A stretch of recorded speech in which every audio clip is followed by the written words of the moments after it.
All right, I'm gonna get ready to watercolor my gesture drawing. A couple of things that I want to do first is this is my last chance to make any last minute changes to it.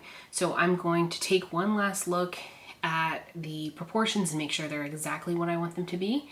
And then I'm going to erase all the lines that I don't need, and even the ones that I do need, I'm going to make them much lighter so that they don't show through the watercolor. That being said, I want to make sure that I have my reference picture up and that I can look at it just to be able to make any changes I need to.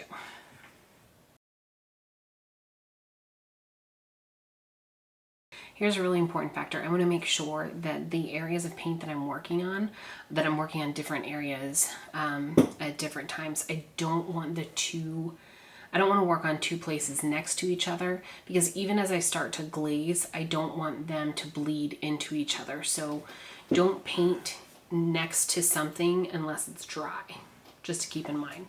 Watercolor does have a tendency to bleed, so just be careful with that. I am going to keep my watercolor skin tone chart on hand. You guys can look it up in the other video if you want, and then that might help me choose some of the stuff that I want to do here. Remember, I'm starting with just a glaze.